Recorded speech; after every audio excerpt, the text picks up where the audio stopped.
Salut à tous et bienvenue sur Geeko World. Aujourd'hui, à travers ce nouvel épisode de Geeko Info, on va faire le point brièvement sur l'actualité manga et animé au cours des derniers jours. Il s'est passé pas mal de choses comme vous allez le voir, mais on fait le point de tout ça après le générique.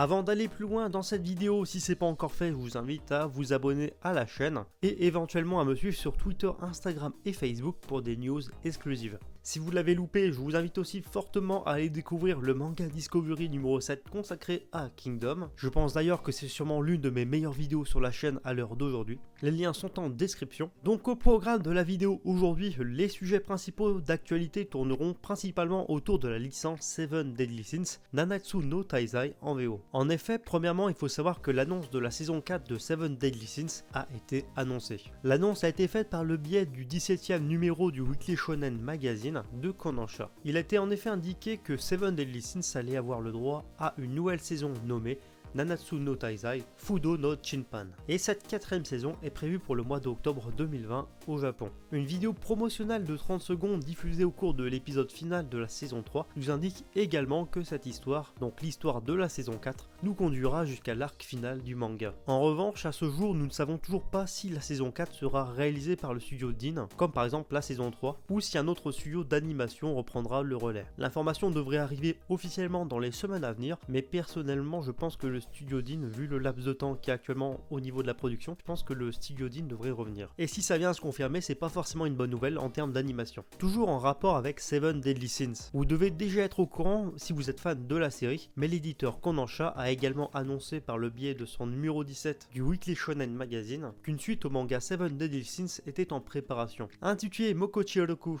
no Yon Kichi, donc littéralement traduit par les 4 chevaliers de l'Apocalypse en version française, l'histoire sera centrée en fait sur l'un des 4 chevaliers de l'Apocalypse, Tristan. Néanmoins, les informations ne sont pas très claires par rapport au support de cette suite. Suite en animé ou alors suite en manga, je vous donnerai plus d'informations quand ce sera beaucoup plus clair. C'est officiel en tout cas, une suite est bel et bien annoncée et en préparation. Concernant les autres points d'actualité, le prochain concerne directement l'anime My Hero Academia et sa saison 4. En effet, My Hero Academia saison 4 s'offre un tout nouveau visuel à l'occasion de la diffusion prochaine de son nouvel arc intitulé Les Héros Professionnels. Un arc terriblement épique et riche en action, croyez-moi, vous n'êtes pas prêt pour celui-là. En tout cas, je vous laisse le nouveau visuel à l'écran, mais ce nouvel arc sera concentré sur le personnage de Endeavor et le personnage de Hawk. Parlons maintenant de la licence Demon Slayer Kimetsu no Yaiba en VO.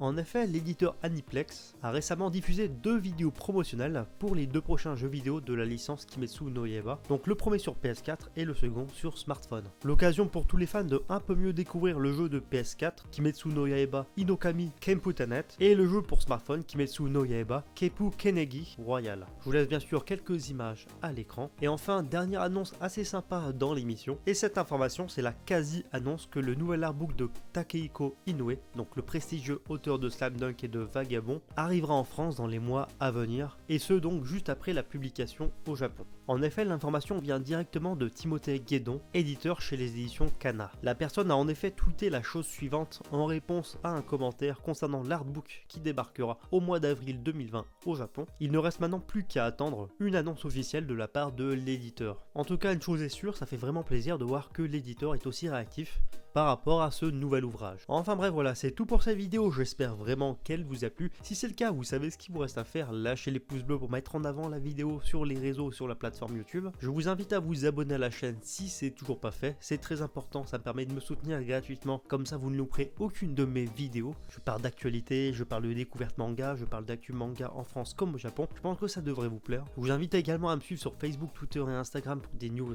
exclusives. Je partage souvent de nombreuses choses, bien avant même d'en parler dans mes émissions, et sur Instagram je publie régulièrement des news, donc les coulisses un petit peu de mes vidéos, comment ça se passe. Si ça vous intéresse, allez jeter un œil, et sur ce je vous dis à bientôt pour une prochaine vidéo.